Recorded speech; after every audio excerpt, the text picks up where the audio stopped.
Hello વિદ્યાર્થી મિત્રો, last લેક્ચરની અંદર ક્રેશ કોર્સમાં આપણે થર્મોડાયનેમિક્સની ચર્ચા કરતા હતા. ઈ થર્મોડાયનેમિક્સની અંદર આપણે સમોષ્મી પ્રક્રિયાઓ છે એ સમજ્યા હતા કે કોને સમોષ્મી પ્રક્રિયાઓ કહેવાય, સમોષ્મી પ્રક્રિયા દરમિયાન શું થશે. આપણે જાણવાની જેમ કે સમોષ્મી પ્રક્રિયા દરમિયાન Q 0 થશે, મતલબ ઉષ્મા ઊર્જાની આપલે છે એનું મૂલ્ય શું થઈ જશે? 0 થઈ જશે. મતલબ આંતરિક ઊર્જા delta E internal is equal to -W હતું. બરોબર. હવે ત્યાં સુધીનું ક્લિયર થયું ભાઈ. હવે એમાં થોડુંક આગળ વધવા માટે સમોષ્મી પ્રક્રિયામાં થતું કાર્ય જોવું છે. જેમ આપણે અચળ દબાણે અચળ કદે કાર્ય શોધ્યું, લાસ્ટ લેક્ચરની અંદર આપણે ચર્ચાઓ કરી કે અચળ દબાણે થતું કાર્ય, અચળ કદે થતું કાર્ય, અચળ તાપમાને થતું કાર્ય, એની છે સમોષ્મી પ્રક્રિયા દરમિયાન થતું કાર્ય કેટલું થશે? તો કે સમોષ્મી પ્રક્રિયા દરમિયાન સમોષ્મી માટે કાર્ય W is equal to થશે તમારે mu r T1 minus T2, જેમ મને કાંઈ જરૂર નથી.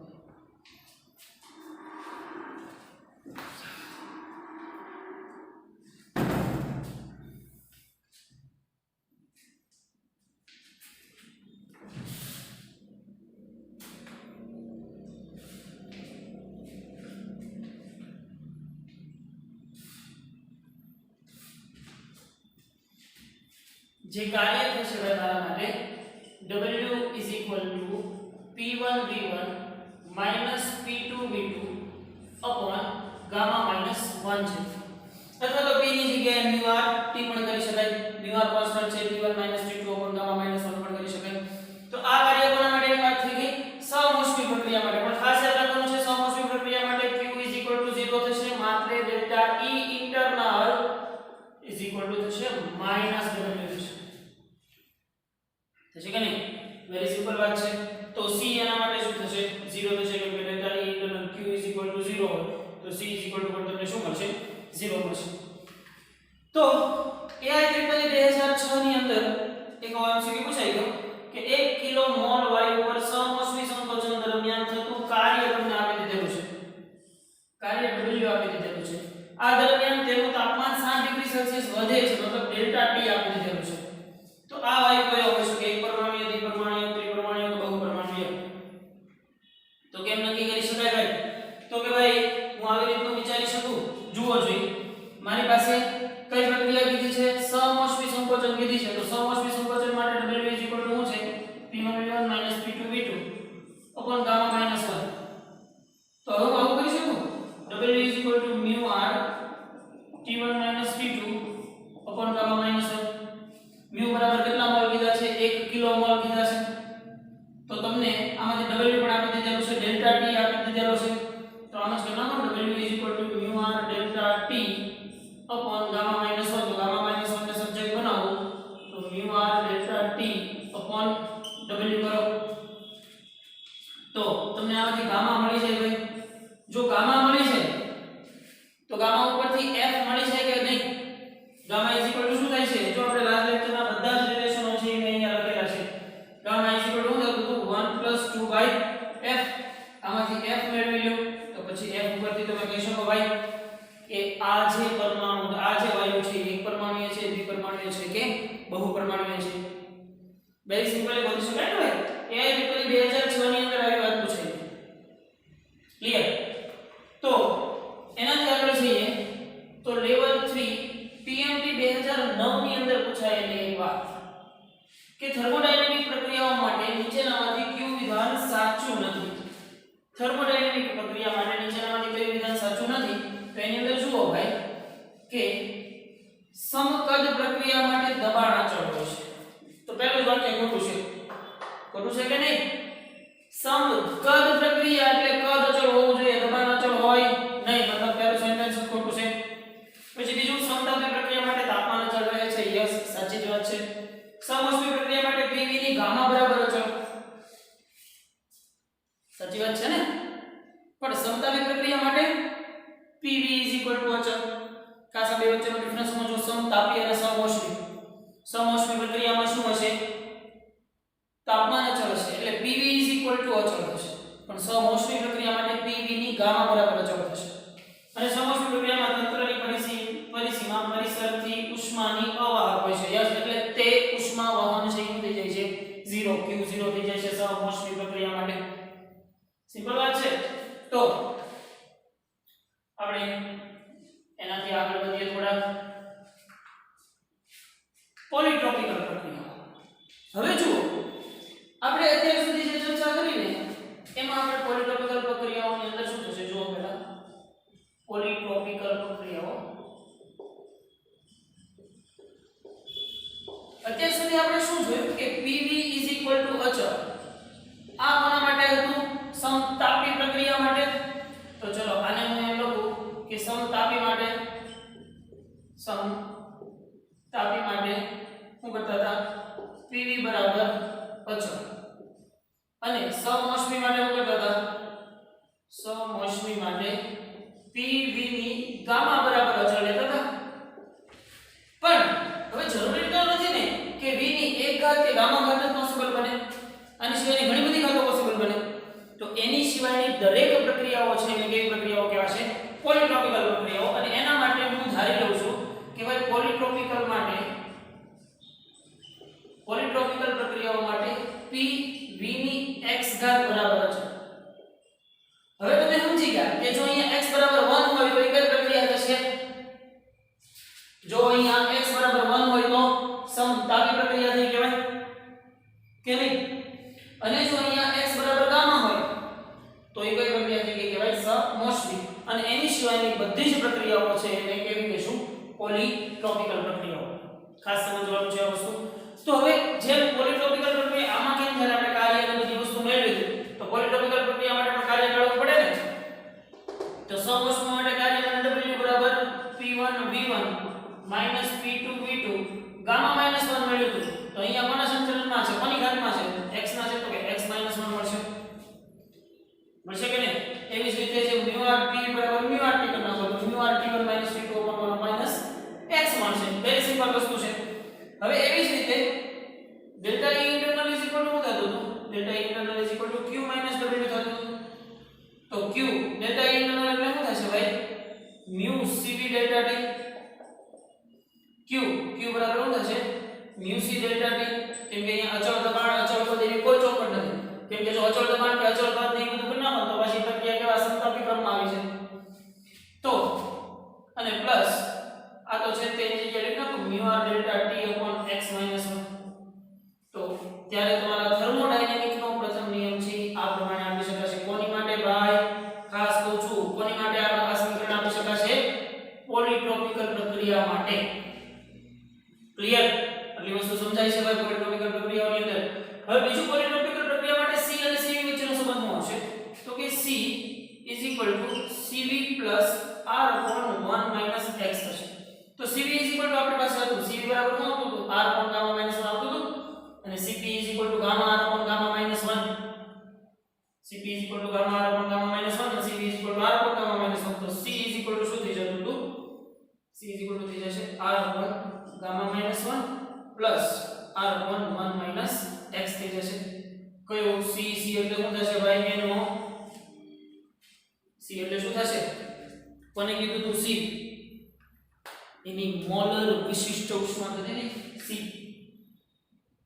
Cv બરાબર અચળ પદ મોલર વિશિષ્ટ ઉષ્મા Cp બરાબર અચળ દબાણ મોલર વિશિષ્ટ ઉષ્મા તો પોલીટ્રોપિકલ પ્રક્રિયાઓમાં થતું કાર્ય કેટલું થશે પોલીટ્રોપિકલ પ્રક્રિયાઓ માટે થર્મોડાયનેમિક્સનો પ્રથમ નિયમ કેટલો થશે અને પોલીટ્રોપિકલ પ્રક્રિયા માટે C NOC એટલે શું થશે ફરીથી C એટલે થશે તમારું મોલર વિશિષ્ટ ઉષ્મા તો પોલીટ્રોપિકલ પ્રક્રિયાઓ માટે આટલી વસ્તુઓ છે એ ખાસ આપણે યાદ રાખી લેવાની છે ઈઝી છે ભાઈ જો તમે આની પહેલાની બધી વસ્તુ સમજો ને તો પોલીટ્રોપિકલ બની છે આ રીતે બની છે તો પોસાઇસ્ટેટિક પ્રતિવર્તી અને અપ્રતિવર્તી પ્રક્રિયાઓ હોય પ્રતિવર્તી પ્રક્રિયાઓ એટલે આપણે શું કરીએ છીએ એક અવસ્થામાંથી બીજી અવસ્થામાં જઈએ અને પાછો પોતાની મૂળ અવસ્થામાં પાછો આવી જાય તો એ પ્રક્રિયાને કેવી પ્રક્રિયા કહેવાય પ્રતિવર્તી જો પોતાની મૂળ અવસ્થામાં પાછું ન આવે તો એને કેવું કહેવાશે અપ્રતિવર્તી અને ખૂબ જ ધીમે ધીમે થતી પ્રક્રિયાઓને પોસાઇસ્ટેટિક પ્રક્રિયાઓ કહેવામાં આવે છે એટલે સિમ્પલ વ્યાખ્યાની વાતો છે તો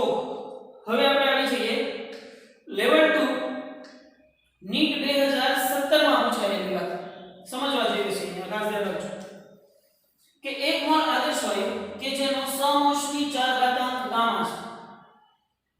સમોષ્મી 4 ઘાતાંક ગામા છે, સમોષ્મી 4 ઘાતાંક ગામા છે, સમોષ્મી 4 ઘાતાંક ગામા છે એટલે x શું થશે ગામા થશે.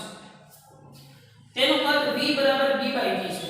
હવે જુઓ જોઈએ કદ v બરાબર b by t તો t b by v થશે કે નહીં. જ્યાં b બરાબર અચળાંક એ પ્રક્રિયા કે જેમાં તાપમાન ડેલ્ટા t નો વધારો થાય છે તો આ વાયુ વડે શોષણ થતી ઉષ્માનો જથ્થો q શોધવાનો કહે છે. શોષણ થતી ઉષ્માનો જથ્થો q શોધવો છે પહેલા તો ગામા ને અને આ t ને કઈ રિલેશન હોય એ મેળવી લો ખરો, કેમ કે સમોષ્મી પ્રક્રિયા કીધી છે તો પહેલા તો હું આમ કરું જો ભાઈ pv બરાબર શું થાય છે મારે μ r t તો pv બરાબર આમ કહીશું μ r t ની જગ્યાએ b by v તો v ને હમણાં પાછું મૂકી દો તો આમ થઈ જાય pv square μ r b b બરાબર તો શું છે અચળ છે તો આ બધું અચળ તો pv ની 2 ઘાત બરાબર અચળ અને સમોષ્મી પ્રક્રિયા માટે શું થાય છે સમોષ્મી પ્રક્રિયા માટે pv ની ગામા બરાબર અચળ થાય છે તો અહીંયા તમને ખબર પડી ગઈ કે ગામા બરાબર કેટલા થશે 2 થશે. ચલો આટલી વસ્તુ ક્લિયર થઈ ગઈ. કેવી પ્રક્રિયા છે સમોષ્મી પ્રક્રિયા છે તો સમોષ્મી પ્રક્રિયા માટે ઉષ્માનો જથ્થો q બરાબર શું થશે તો કે ભાઈ અહીંયા ખાસ જોવાનું છે કે જેનો સમોષ્મી ચલ ઘાતાંક એટલે આપણે ગામા બરાબર 2 એવું ને e બરાબર થશે x બરાબર 2a થશે, કેમ કે જો સીધી સમોષ્મી પ્રક્રિયા કરી દીધી હોત ને તો ગામા સીધો શોધી શકો, પણ અહીંયા આદર્શ વાયુ માટે સમોષ્મી 4 ઘાતાંક ગામા આપેલો છે પણ અહીંયા આ પ્રક્રિયા છે સમોષ્મી પ્રક્રિયા છે નહીં તો q શું થાય જુઓ છે q આમ કરી શકો q μ c ડેલ્ટા t થાય કે નહીં તો μ c ડેલ્ટા t અને બીજું c મેળવવો પડશે આમાં તો પહેલા તો ડેલ્ટા t રહેવા દઈએ તો c મેળવવા માટે જો તો પોલીટ્રોપિકલ પ્રક્રિયા માટે c મેળવવા માટે આપણે શું સમીકરણ મેળવવું છે એને મેળવવું શું હતું r upon gamma minus 1 plus r upon 1 minus x તો x બરાબર કેટલા છે 2 છે એટલે c તમને જુઓ તો r upon gamma minus 1 minus r થઈ જશે 1 minus 2 એટલે minus 1 minus 1 પર એટલે minus r થઈ ગયું તો r કોમન લઈ લો તો c r શું થઈ જશે 1 upon gamma minus 1 minus 1 થઈ જાય કે નહીં. સાદુરૂપ આપી દો આનું સાદુરૂપ આપશો એટલે આ બાજુ થઈ જશે તો શું થઈ જશે c r 1 minus શું થઈ જશે gamma minus 1 upon gamma minus 1 તો શું થઈ જશે તમને સમીકરણ મળી જાય c ની કિંમત જે મળે એ c ની કિંમત તમે q માં મૂકશો એટલે તમને તમારો આન્સર છે એ મળી જાય. પણ ખાસ યાદ રાખવાનું છે કે અહીંયા સમોષ્મી 4 ઘાતાંક ગામા છે એમ કીધો છે બટ ધેટ ડઝન્ટ મીન કે આ પ્રક્રિયા સમોષ્મી છે. ઈ ક્યાંથી ખબર પડે કે આ પ્રક્રિયા સમોષ્મી છે કે નથી એમ તો કે તેનું કદ v બરાબર b by t અનુસાર બદલાય છે. જો એનું કદ v બરાબર b by t તો v બરાબર b by t અનુસાર તો નથી સમતાપીમાં બદલાતું કે નથી સમોષ્મીમાં બદલાતું તો ધેટ મીન્સ કે આ પ્રક્રિયા કેવી હોવી જોઈએ પોલીટ્રોપિકલ પ્રક્રિયા હોવી જોઈએ. જો ભાઈ આપણે pv બરાબર અચળ અને pv બરાબર ગામા અનુસાર જો કોઈ સમીકરણ બદલાતું હોય તો જ એ પ્રક્રિયાને સમતાપી કે સમોષ્મી ગણવી. જો આવું કોઈ વિચિત્ર સમીકરણ આપ્યું હોય હવે ખબર છે આપણને સમતાપી માટે જોવા જાવ ને તો સમતાપી માટે pv બરાબર μ r t તો જો અચળ કેવો હોય ને તો v જો b ને અચળ હોય તો bt થાય અને સમોષ્મી અનુસાર v ની ગામા બરાબર bt થાય બરાબર ને બાકી બધી વસ્તુ અચળ કેવી હોય તો પણ અહીંયા તો શું આવ્યું છે v બરાબર b by t એટલે ડેફિનેટલી આ બંને વાતો કરતા કેવો છે કંઈક અલગ છે તો આ જે છે સમતાપી છે આ છે સમોષ્મી છે પણ આ સંબંધ છે કંઈક અલગ પડે છે મતલબ કે ખાસ યાદ રાખો pv બરાબર μ r t અથવા pv ની ગામા બરાબર μ r t અનુસાર બદલાતો હોય તો જ એ સંબંધ સમતાપી કે સમોષ્મી ગણવો. બાકીની બધી જ પ્રક્રિયાઓ છે એ કેવી ગણવી પોલીટ્રોપિકલ પ્રક્રિયાઓ અને પોલીટ્રોપિકલ પ્રક્રિયાઓ માટે આપણે આ પ્રમાણે આગળ વધીએ છીએ. સિમ્પલ. તો તમારો આન્સર છે એ તમને મળી જશે ડી બરાબર. આનું સાદુરૂપ c નું મેળવી અને c ને આમાં મૂકી દો ખાલી c ની કિંમત જ મૂકવાની છે એટલે તરત મળી જશે ભાઈ. તો હવે વાત કરીએ એનાથી આગળ લેવલ 2 માં લેવલ 2 નીટ 2017 માં પૂછાઈ ગયેલી વાત છે ભાઈ અહીંયા. તો નીટ 2017 ની અંદર શું પૂછવાનું કે ભાઈ p v v is equal to RT અવસ્થા સમીકરણનું પાલન કરતા. હવે જો અહીંયા એક વિચિત્ર સમીકરણ આવ્યું. જો વિચિત્ર સમીકરણ કહેવાય ને ખરેખર PV બરાબર RT આપણે અચળ થાય, પણ અહીંયા તો કંઈક અલગ જ કીધું છે કે PV v is equal to RT. એટલે આપણે PV બરાબર μRT અથવા તો PV ની ગામા બરાબર μRT સાથે સરખાવી શકતા નથી આને. તો એનો મતલબ એમ થાય કે આ પ્રક્રિયા કેવી હશે? પોલીટ્રોપિકલ પ્રક્રિયા છે. ખાસ હવે અવસ્થા સમીકરણ ઉપરથી આપણને ભાઈ પ્રક્રિયાનો પ્રકાર નક્કી કરતા આવડી જવો જોઈએ. જો એ ગામાને અકોર્ડિંગ ચેન્જ થતી હશે તો એ સમોષ્મી હશે. જો એ ખાલી સમપ્રમાણતાના અચળાંકોના આધારે હાલતી હશે તો એ સમતાપી હશે. પણ અહીંયા તો એક વિચિત્ર જ વાત છે. તો એનો મતલબ એમ થશે કે આ પ્રક્રિયા કેવી થશે? પોલીટ્રોપિકલ પ્રક્રિયા થશે. ઓકે, પાલન કરતા 1 મોલ વાયુને P1 V1 યામ અવસ્થામાંથી P2 V2 યામ અવસ્થામાં વિસ્તારિત કરવામાં આવે છે. વિસ્તારિત કરવામાં આવે છે એટલે ડેફિનેટલી કદ વધશે. જો શબ્દો સમજવાના છે આમાં. તો P વર્સિસ V ડાયાગ્રામ પર સુરેખા વડે પ્રસ્થાપિત કરી શકાય છે. આલેખ સુરેખ મળે છે. આની ઉપરથી ખબર પડી જાય કે આ પ્રક્રિયા પોલીટ્રોપિકલ છે. કેમ કે સમતાપી અને સમોષ્મીનો P વર્સિસ V નો આલેખ ક્યારેય સુરેખ મળે નહીં. કેવો મળશે? કેવો મળશે? તો થતું કાર્ય શોધો. તો પહેલા તો એ ભાઈ જે આલેખ આપણે બનાવવાનું કે છે આલેખ આપણે બનાવીએ. Pressure P, volume V. શું થાય છે? અવસ્થામાં વિસ્તારિત કરવામાં આવે છે. P1 થી P2 છે. તો તમે આરામથી કહી શકો કે કંઈક આ પ્રમાણેની પ્રક્રિયા થતી હશે. સુરેખા થઈ છે ને પાછી સાથે સાથે.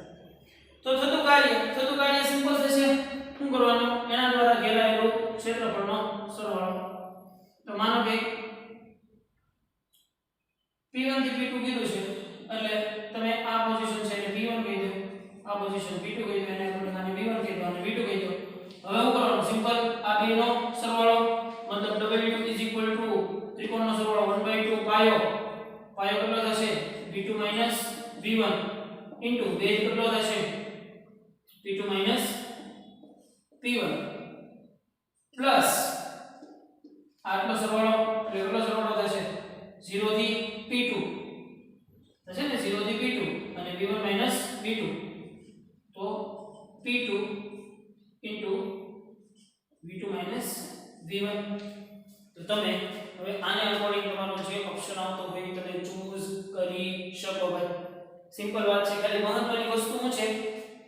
IMCQ બધા લેવાની મહત્વની વસ્તુ શું છે? તમને ઈ જ વસ્તુ રિયલાઈઝ કરવા માટે કે ભાઈ પ્રક્રિયાનો પ્રકાર છે ને એ એટલીસ્ટ આપણને શોધતા આવડવો જોઈએ. આવી કોઈ પણ વિચિત્ર ઘટના જોવા મળે અથવા તો P વર્સિસ V નો ડાયાગ્રામ સુરેખ મળે તો એ સમતાપી અને સમોષ્મીની અંદર પોસિબલ છે નહીં.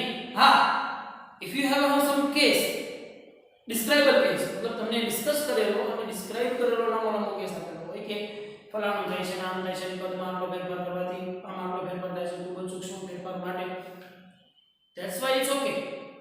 પણ સમીકરણ અહીંયા એવું દેખાડે છે ને કે ભાઈ આ પ્રક્રિયા છે સમતાપિક સમોષ્મી ન હોઈ શકે. સમતાપિક સમોષ્મી ન હોઈ શકે તો ઓબ્વિયસલી આ પ્રક્રિયા કેવી હોઈ શકે? પોલીટ્રોપિકલ પ્રક્રિયા. સિમ્પલ. તો એનાથી આગળ વધતા આપણે હવે જે વાત કરવાની છે એ છે ઉષ્મા એન્જિન. હવે ઉષ્મા એન્જિન ભાઈ એક્ઝેક્ટલી છે શું?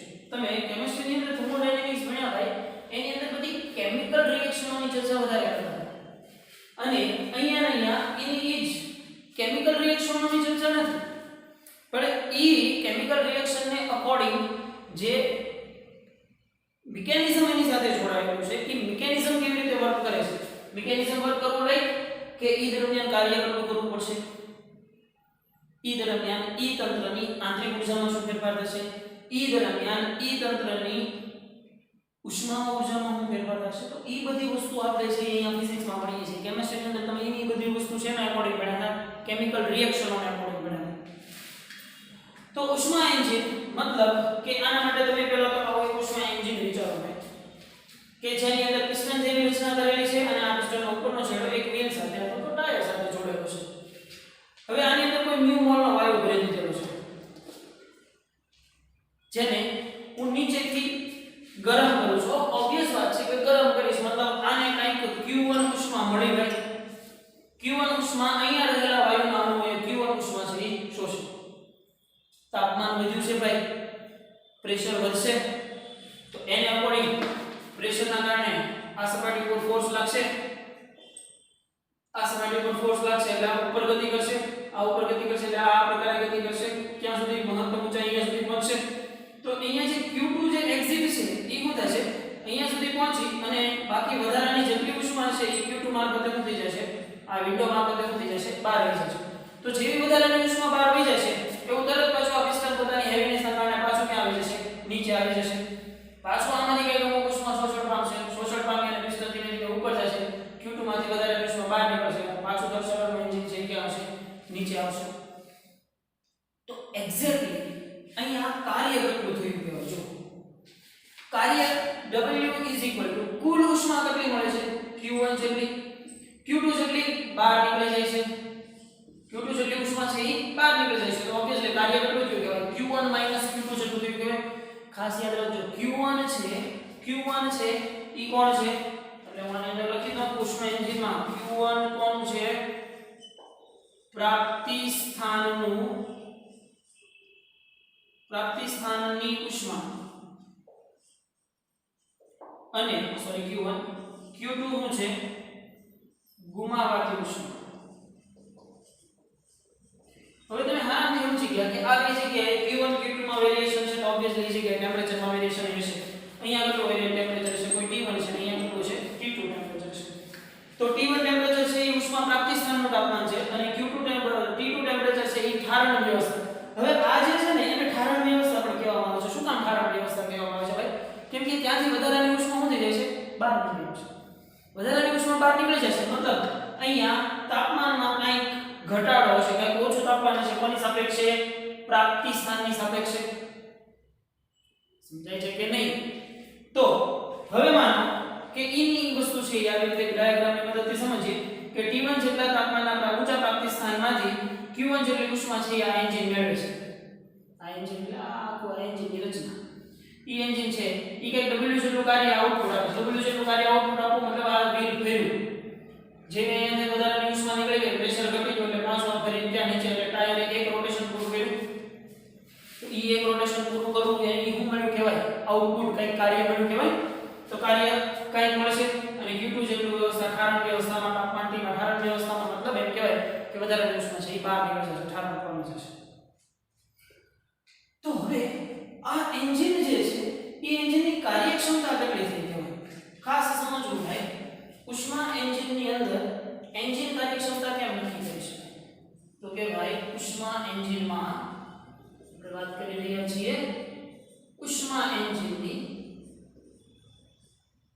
એન્જિનની કાર્યક્ષમતા ઈટા. કોઈ પણની કાર્યક્ષમતા મતલબ શું થશે કે એને ઇનપુટ કેટલું મળે છે કે આઉટપુટ કેટલું આવે છે, અને એની કાર્યક્ષમતા કહેવાય ને. ફોર એક્ઝામ્પલ કોઈ લેમ્પ હોય તો એની કાર્યક્ષમતા કેટલી કહેવાય કે એને કેટલા વોલ્ટેજ લાગુ પાડવામાં આવે છે, કેટલા વોલ્ટેજને અકોર્ડિંગ એ પ્રકાશ આપે છે, એને એની વિદ્યુત ઊર્જાનું પ્રકાશ ઊર્જામાં રૂપાંતર કરવાની કાર્યક્ષમતા કહેવાય. ને તો કોઈ કાર્યક્ષમતા એટલે શું થશે કે એમાં કેટલું ઇમ્પોર્ટ થાય છે અને તમે કેટલું આઉટપુટ આપો છો, એને એની કાર્યક્ષમતા કહેવાય.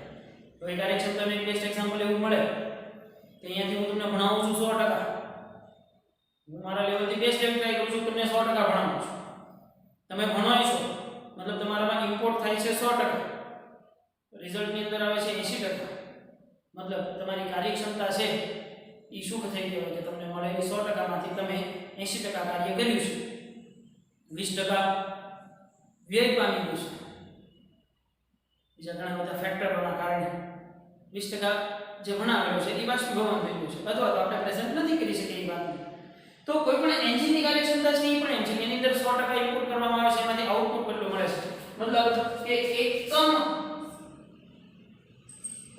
અપાતી ઊર્જા દીઠ થતું કાર્ય મતલબ ઈટા W/Q1 થશે. તો W તમારી પાસે શું છે, મેં હમણાં અહીંયા આપ્યું W Q1 - Q2/Q1. તો તમે સમજી શકો કે ઈટા શું થઈ જશે, 1 - Q2/Q1 થશે. તો ખાસ યાદ રાખો ભાઈ કે ઉષ્મા એન્જિનની કાર્યક્ષમતા કે એને અપાતી એકમ અપાતી ઉષ્મા દીઠ થતું કાર્ય, કેમ કે દરેક યુનિટ વાઇઝ અહીંયા જે અપાતી ઉષ્મા છે જુદી જુદી હોય તો એને અકોર્ડિંગ મળતું કાર્ય છે એ પણ જુદું જુદું થાય. અહીંયા ટેમ્પરેચરમાં જો એક બીજો ફેરફાર કરો તો એને અકોર્ડિંગ Q1 માં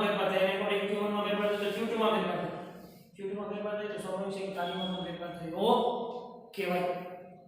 સિમ્પલ વાત છે આ. તો એની પછી હવે જે આપણે સમજવાનું છે એ કાર્નોટ એન્જિન. હવે કાર્નોટ એન્જિન છે ને એ શેના બેઝ ઉપર કામ કરે છે પહેલા તો એ સમજી લઈએ. એના માટે એક સરસ મજાની રચના આપણે સમજીએ કે કાર્નોટ એન્જિનમાં બે સમતાપી પ્રક્રિયા થાય છે અને બે સમોષ્મી પ્રક્રિયા થાય છે. તો સૌથી પહેલા કોઈ એક પાત્રની અંદર વાયુ ભરેલો છે, એનું કદ કોઈ v1 હોય. હવે પછી એનું કદ કોઈ v1 છે, ઈ કદમાંથી v1 મારે ઘટાડવું છે. હવે આ પ્રક્રિયા જે છે ને પહેલી પ્રક્રિયા એ હું આઇસોથર્મલ મતલબ સમતાપી રીતે પ્રક્રિયા કરું, મતલબ તાપમાન અચળ રાખી અને એનું કદ ઘટાડું છું. જો ખાસ યાદ રાખજો, હું તમને કાર્નોટ ચક્રનું આખું ચક્ર સમજાવું ને તો તમે આવી રીતે શોર્ટકટમાં યાદ રાખી શકો. કાર્નોટ એન્જિન એમાં સૌથી પહેલો તબક્કો કયો છે? સૌથી પહેલો તબક્કો તો કે સમતાપીય રીતે કદ ઘટાડવું. પછી બીજું સમમોષ્મી રીતે કદ ઘટાડવું.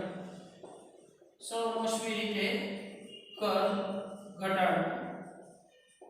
તો અહીંયા જે આ પિસ્ટન છે, આ પિસ્ટનની અંદર તમે ખાલી એટલું સમજો કે પહેલા સમતાપીય રીતે એનું જે કદ છે એ આપણે ઘટાડી દીધું. પછી સમમોષ્મીય રીતે એનું કદ છે એ વધારવું. સોરી આપણે સમતાપીય રીતે એનું કદ વધારવું. કદ વધારવું. હવે કદ વધારવા માટે P સમતાપી માટે તો શું થાય છે? P બરાબર μ RT અનુસાર તમે તાપમાનમાં ચેન્જીસ કરશો તો એનું કદ છે ઓટોમેટિક વધશે. પણ હવે હું શું કરું છું? મારે તાપમાનમાં ચેન્જીસ નથી કરવા. સમોષ્મી રીતે હું એનું કદ વધારું છું. તો ચલો એનું કદ વધીને આટલું થઈ ગયું. હવે શું કરું છું કે પાછું જે વધેલું કદ છે ને એને સમતાપી રીતે ઘટાડું છું. સમતાપી રીતે ઘટાડવા માટે આપણે સમતાપી પ્રક્રિયા ભણી ગયા પિસ્ટનનો પહેલા તે આની પહેલાના લેક્ચરની અંદર. તો કે ત્રીજો તબક્કો શું થશે? સમતાપીય રીતે અહીંયા કદ શું થશે? વધારવું આવશે. અને અહીં સમોષ્મી રીતે કદ ઘટાડવું અને પાછું અંતે સમોષ્મી રીતે કદ ઘટાડી મૂળ સ્થિતિમાં પાછું લાવવું. મૂળ સ્થિતિમાં ન લગાય, ખરેખર આપણે અહીંયા શબ્દ શું છે તો મૂળ અવસ્થામાં લાવવું. મૂળ અવસ્થામાં લાવવું એટલે બેસિકલી આ પ્રક્રિયા કેવી છે તમે સમજો? ચક્રીય પ્રક્રિયા થાય. તો ચક્રીય પ્રક્રિયા દરમિયાન આંતરિક ઊર્જાનો ફેરફાર થવો જોઈએ. અંડા થવો જોઈએ કે નહીં? તો આ પ્રક્રિયામાં શું કરીએ છીએ? પહેલા શું કરું છું? P વર્સિસ V ના આલેખની અંદર તમે સમજી શકો કે પહેલા હું એનું સમતાપીય રીતે કદ છે એ વધારું છું. પછી હું કરું છું સમોષ્મીય રીતે એનું કદ છે એ વધારું છું. પણ તમે અહીંયા સારી રીતે સમજી શકશો કે સમતાપીય રીતે કદ વધારે વધે છે અને સમોષ્મીય રીતે કદ છે એ ખૂબ ઓછું વધે છે. એના પછી ત્રીજા પોઈન્ટથી હું કરું છું સમતાપીય રીતે કદ એનું ઘટાડું છું.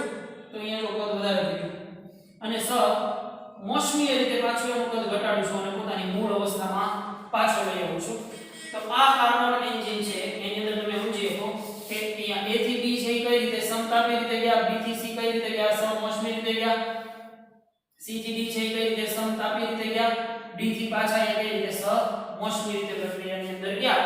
તો હવે આ કાર્નોટ એન્જિનની કાર્યક્ષમતા મારે જાણવી હોય તો કાર્નોટ એન્જિનની કાર્યક્ષમતા છે એ eta નોર્મલી આપણે આમ કરી ગયા ભાઈ કે eta 1 Q2/Q1 થશે. તો આની ખરેખર સાબિતી છે કે ભાઈ જ્યારે અવસ્થા P1 V1 T1 માંથી આપણે ક્યાં લઈ ગયા P2 V2 T2 P1 V1 માંથી P2 V2 માં જવા માટે સમતાપીય રીતે ફેરફાર કર્યો તો એને અકોર્ડિંગ થતું હતું એ કાર્ય શું. પછી B માંથી C માં આવ્યા મતલબ P2 V2 T1 માંથી જો અહીંયા તમે સમજી શકશો P1 V1 T1 માંથી P2 V2 T1 માંથી કેમ કે આ પ્રક્રિયા કેવી છે? સમતાપીય છે એટલે અહીંયા તાપમાન કેવું રહેશે? અચળ રહેશે. પછી સમોષ્મીની અંદર તાપમાન ચેન્જ થશે. સમોષ્મીની અંદર શું થશે? તાપમાન ચેન્જ થશે. પછી સમોષ્મીમાંથી પાછા સમતાપીમાં ગયા તો અહીંયા જે અવસ્થામાં તાપમાન હતું એ જ તાપમાન અહીંયા રહેવું જોઈએ. તો જ આ પ્રક્રિયા કેવી કહેવાશે? સમતાપી પ્રક્રિયા કહેવાશે. એટલે અહીંયા જો તાપમાન T2 થયું અને T2 માંથી પાછા T1 માં સમોષ્મી રીતે છે એટલે તાપમાન ચેન્જ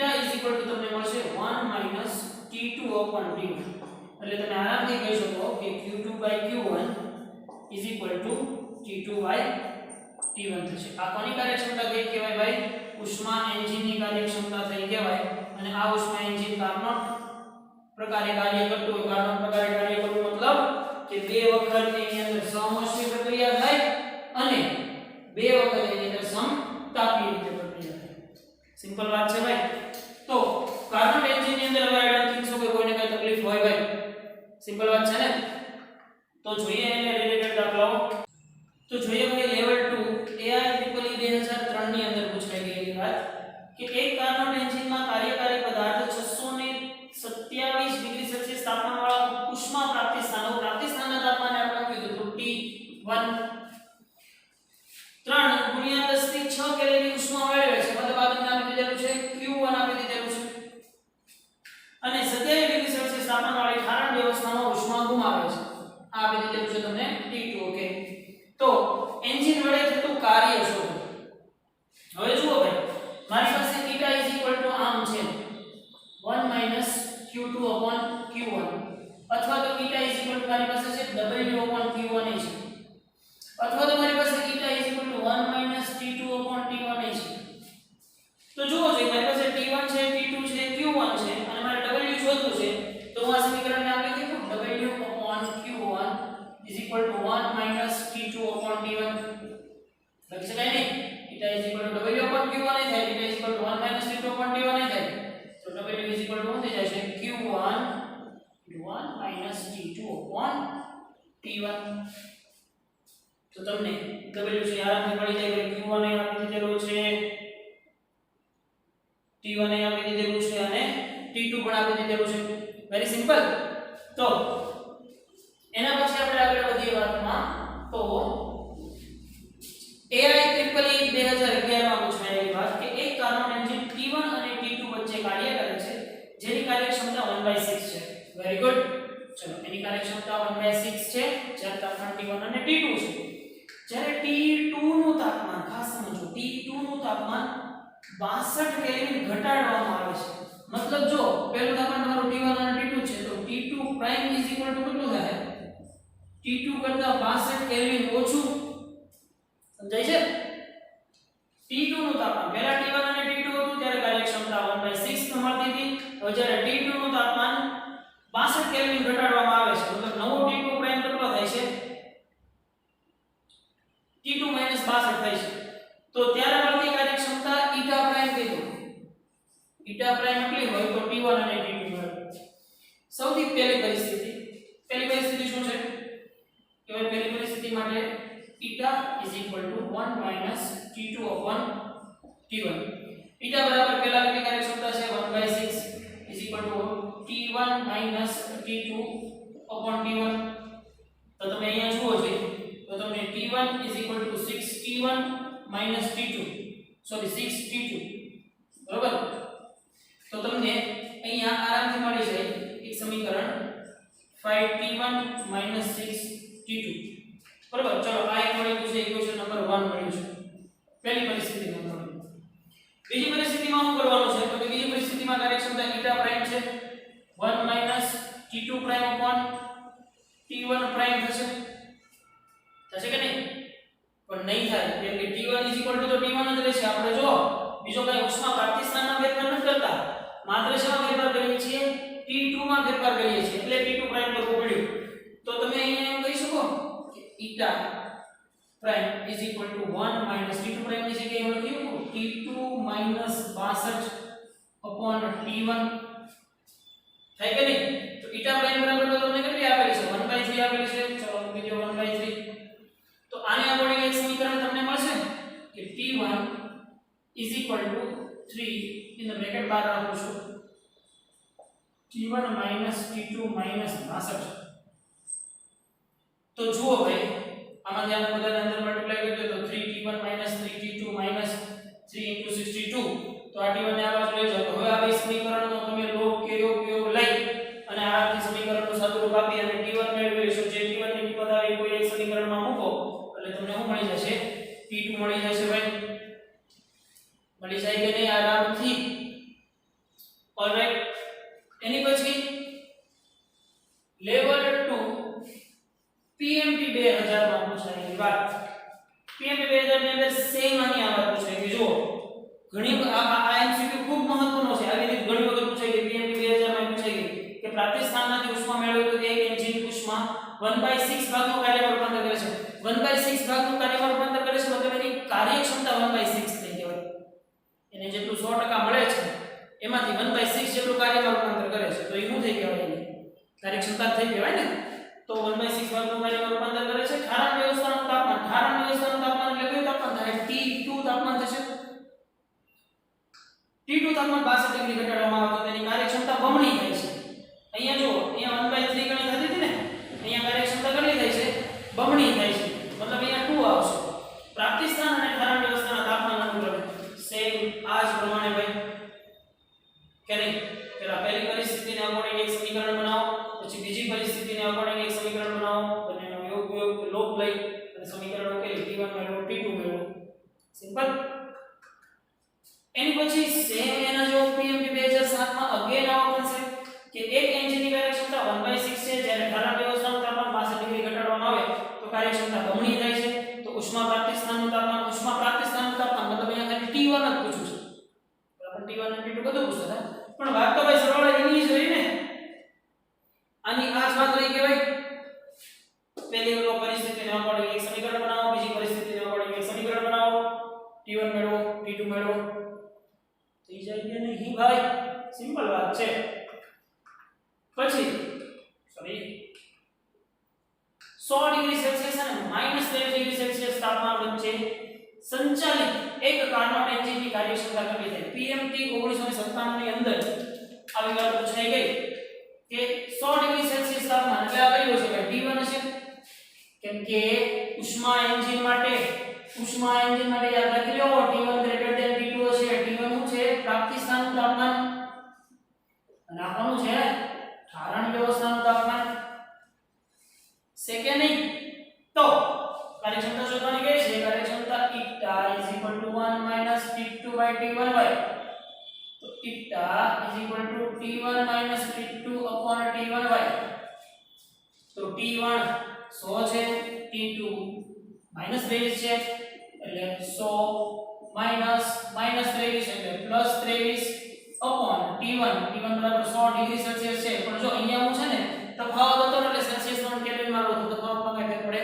નહીં પણ અહીંયા T1 કેલ્વિન માં લખવાનું છે 273 ની બદલે 373 ઈટા મળી જાય ભાઈ આરામથી 100 + 23/273 ઓપ્શન બી તો એની પછી આપણે વાત કરીએ AIEEE 2012 માં પૂછાયેલી વાત કે એક કાર્નોટ એન્જિનની કાર્યક્ષમતા 40% છે તે 500 કેલ્વિન તાપમાનવાળા ઉષ્મા પ્રાપ્તિ સ્થાનમાંથી ઉષ્મા મેળવે છે ઓલરાઈટ અહીંયા તમને આપી દીધેલી છે એની કાર્યક્ષમતા ઈટા ઉષ્મા પ્રાપ્તિ સ્થાનનું તાપમાન T1 માંથી ઉષ્મા મેળવે છે જો તેની કાર્યક્ષમતા 60% કરવી હોય તો મતલબ ઈટા પ્રાઇમ કીધું છે 60% કરવી હોય તો ઠારણ વ્યવસ્થાનું તાપમાન અચળ રાખીને ખાસ સમજો ઠારણ વ્યવસ્થાનું તાપમાન અચળ રાખીને મતલબ શું થાય T2 અચળ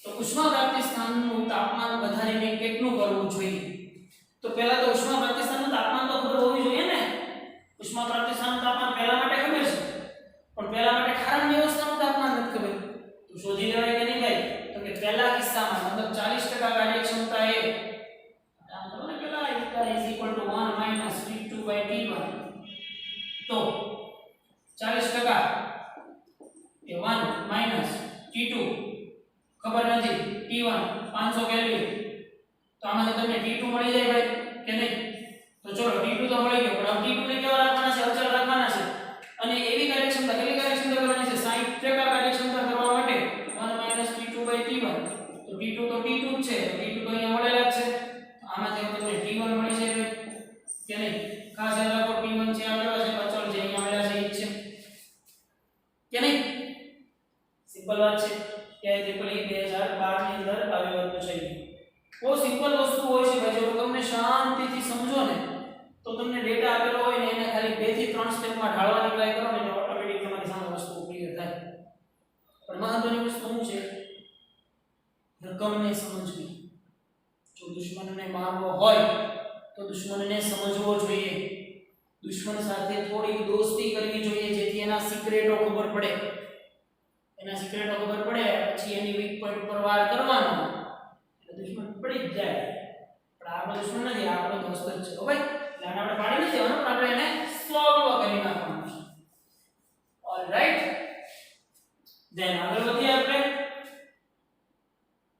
લેવલ 2 JEE 2013 ની અંદર પૂછાયેલી વાત કે એક આવી પ્રક્રિયા આપી દીધેલી છે ચક્રીય પ્રક્રિયા P વર્સિસ V નો આલેખ એક પરમાણુય ચલો એક પરમાણુય કીધું એટલે બહુ સારું કીધું કહેવાય કે વાયુ ધરાવતા થર્મોડાયનેમિક એન્જિન માટેની ચક્રીય પ્રક્રિયા દર્શાવી છે એક ચક્રીય પ્રક્રિયા દરમિયાન ઉષ્મા પ્રાપ્તિ સ્થાનમાંથી મેળવેલ ઉષ્મા Q મેળવવાની છે તો કેટલી થશે Q તો કે ભાઈ જોવો જોઈએ એક પરમાણુય છે પહેલા તો અને એક પરમાણુમાં કેવી છે પહેલા બે અચળ દબાણે છે કે અચળ કરે મતલબ બે પ્રકારની પ્રક્રિયા છે ને અચળ દબાણે અચળ કરે તો પહેલા તો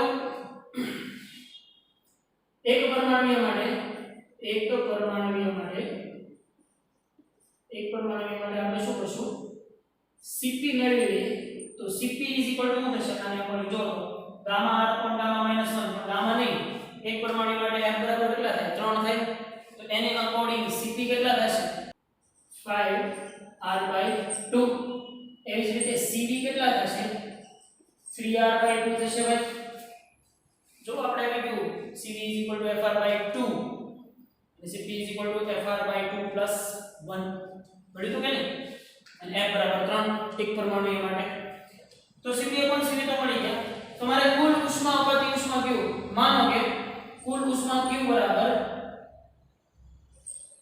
અથવા તો ઉષ્મા ઊર્જાનો ફેરફાર કરી દો તો ડેલ્ટા Q બરાબર શું થશે ડેલ્ટા Q1 + ડેલ્ટા Q2 હવે ડેલ્ટા Q1 છે ને એને હું QV કહી દઉં મતલબ અચળ કદે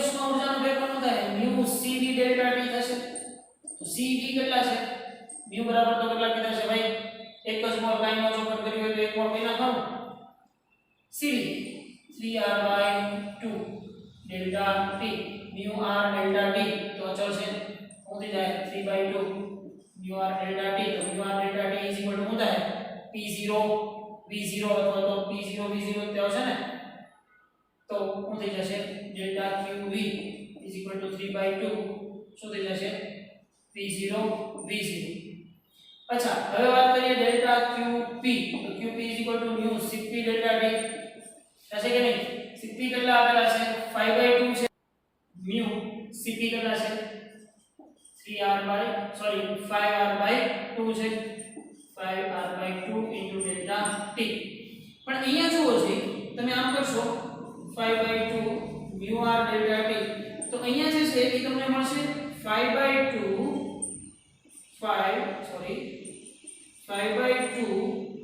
2p0 v0 મળશે કેમ કે અહીંયા જો કદ ડિફરન્સ કેટલો થાય છે v0 થી 2v0 એટલે આ 2v0 - v0 એટલે v0 થઈ ગયું અહીંયાથી p0 થી 2p0 નથી થતું જો p0 થાય છે તો આ 2 શું થઈ જશે કેન્સલ તો ડેલ્ટા qp શું થઈ જશે 5p0 v0 તો હવે કુલ q શું થશે delta qp + delta qv qp 5p0 v0 + 3/2p0 v0 તો તમે આરામથી કહી શકો 5 * 10 + 3 13/2 p0 v0 સમજી શકાય એવી વાત છે કે નહીં આરામથી ભાઈ જુઓ એક પરમાણુ પ્રક્રિયા કીધી છે Cp મેળવી લીધું Cv મેળવી લીધું તો Q અચળ કદે હોય તો μ Cp ડેલ્ટા T અને અચળ માની લીધું તો μ Cp ડેલ્ટા T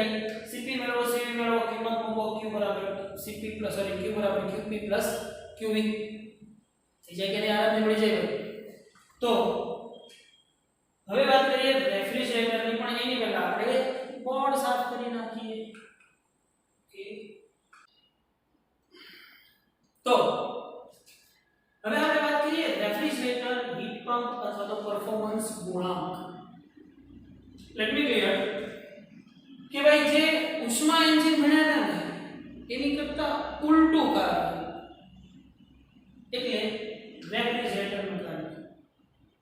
સમજો એક વસ્તુ સિમ્પલ કે ઉષ્મા એન્જિનમાં આઉટપુટ તરીકે કંઈક કાર્ય મળતું હતું જ્યારે રેફ્રિજરેટરને કાર્ય કરવા માટે કંઈક ઊર્જા આપવી પડશે मतलब કે એના માટે પ્રાપ્તિ સ્થાનનું તાપમાન અથવા તો પ્રાપ્તિ સ્થાનની ઉષ્મા છે કેવી હશે ઓછી હશે તો જ આ વસ્તુ પોસિબલ બને સમજો ઉષ્મા એન્જિનમાં શું હતું ઊંચા પ્રાપ્તિ સ્થાનમાંથી ઉષ્મા મેળવતું હતું એટલે કંઈક અમુક ઉષ્મા ગુમાવી અને કંઈક આઉટપુટ કાર્ય આપણને મળતું હતું પણ અહીંયા કાર્ય મારે કરવું પડે છે ક્યારે મારે કામ કરવું પડે કે જ્યારે એના પ્રાપ્તિ સ્થાનમાંથી એને પૂરતી ઊર્જા ન મળતી હોય ત્યારે તો ઉષ્મા એન્જિન છે સોરી રેફ્રિજરેટર છે એ આના ઉપર કામ કરે છે કે ભાઈ ઈ નીચા ઠારણ મતલબ Q2 જેટલું ઊર્જા છે એ મેળવશે અને એની ઉપર W જેટલું કાર્ય કરવામાં આવશે ત્યારે ઈ Q1 જેટલી ઉષ્મા છે એ વાતાવરણમાં મુક્ત કરશે છોડશે સારી ભાષામાં તો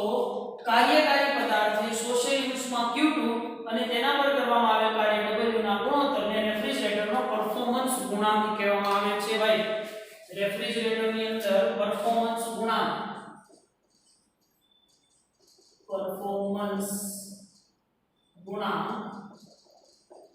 આલ્ફા શું થશે એને આપવામાં આવતી કુલ ઉષ્મા Q2 અને એને અકોર્ડિંગ સોરી એના ઉપર કરવામાં આવતું કાર્ય W અને એને આપવામાં આવતું ઉષ્મા Q2 ના ગુણોત્તરને એનો પરફોર્મન્સ ગુણાંક કહેવામાં આવે છે હવે તમને ખબર છે કે W શું થાય છે W મારી પાસે Q1 Q2 થાય છે એને મળતી કુલ ઉષ્મા Q1 એને કરતું કાર્ય Q2 તો આલ્ફા શું થઈ જશે Q2 Q1 Q2 તો તમે આ સમીકરણને આવી રીતે લખો તો આલ્ફા Q2 Q1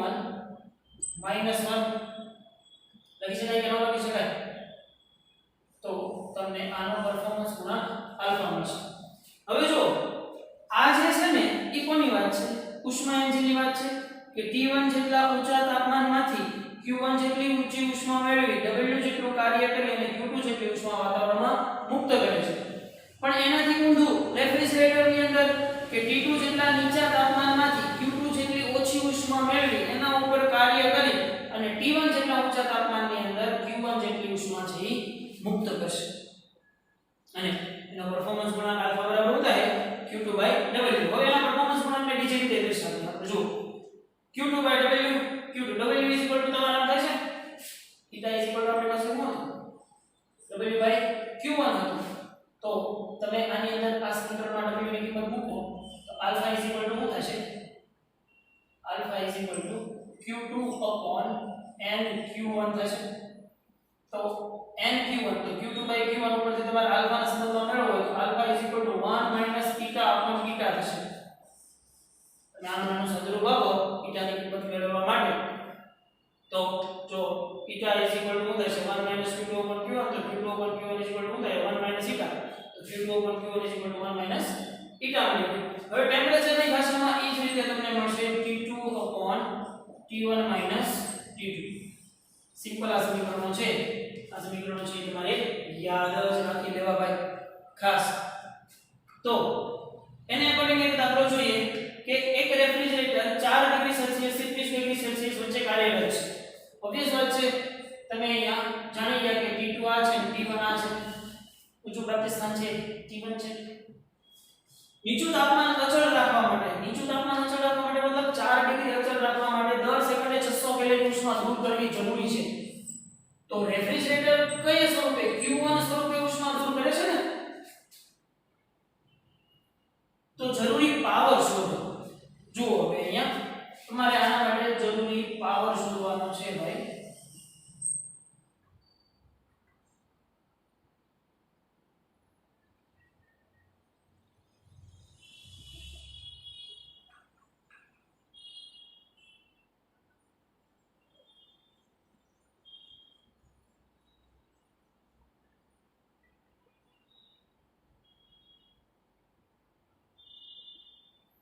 તો પાવર શોધવા માટે મારી પાસે T2 અને T1 ટેમ્પરેચર છે ભાઈ તો આલ્ફા તો શું થાય છે T2/T1 T2 અને આલ્ફા બીજું કઈ થાય છે જોવો જોઈએ Q2/W થાય છે તો આ બે સમીકરણને સરખાવો તો આમ લખી શકાય Q2/W T2/T1 T2 તો આમાંથી w મેળવી લો ભાઈ તો w તમારે શું થઈ જશે q2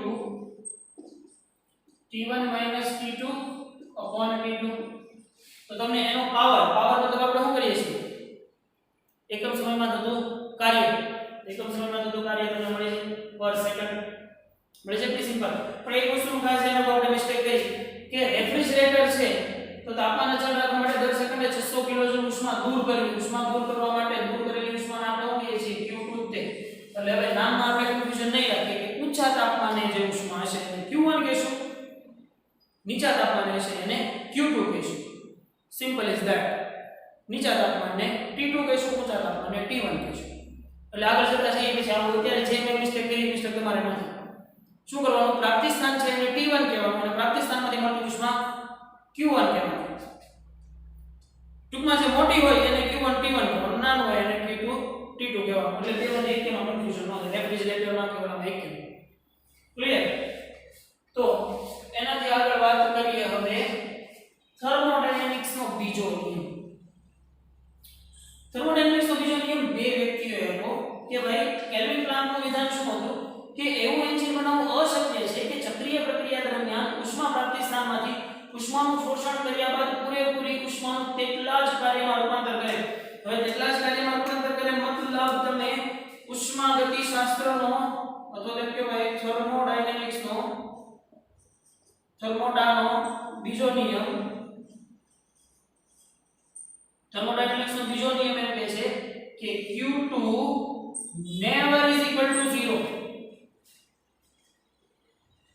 मतलब કે Q1 જેટલી ઉષ્મા મળશે અને 100% કેપેસિટી મતલબ આની પરથી એમ કહી શકાય કે eta is equal to never to 100% કાર્યક્ષમતા ક્યારે 100% થશે નહીં મતલબ કંઈક ઊર્જાનો વ્યય તો થશે જ જ્યારે પ્રક્રિયા થતી હોય પ્રક્રિયા દરમિયાન શું થાય છે પદાર્થ એક અવસ્થામાંથી બીજી અવસ્થા પ્રાપ્ત કરે છે તો એક અવસ્થામાંથી બીજી અવસ્થા પ્રાપ્ત કરવા માટે કંઈક અમુક ઉષ્મા અમુક ઊર્જાનો શું થાય છે વ્યય થશે જ પ્રક્રિયા દરમિયાન તો એનો મતલબ એમ થાય કે ઉષ્મા થર્મોડાયનેમિક્સનો બીજો નિયમ શું કહે છે કે Q2 never is equal to 0 because eta never is equal to 100% એવું એન્જિન બનાવી જ ન શકાય કે જેની કાર્યક્ષમતા 100% હોય છેવટે 99% હોય પણ 100% હોય નહીં કેમ કે કાંઈક અમુક નાના સ્વરૂપની અંદર એનર્જીનો વ્યય થતો રહેશે હવે એવું એન્જિન બનાવવું પણ આવશ્યક છે કે જેમાં કાર્ય દ્વારા એન્જિન ઉષ્મા આપ્યા વગર ઉષ્માનો વિનિમય સતત ઓછા તાપમાનવાળા પ્રાપ્તિ સ્થાનમાંથી વધુ તાપમાનવાળા પ્રાપ્તિ સ્થાનમાં થાય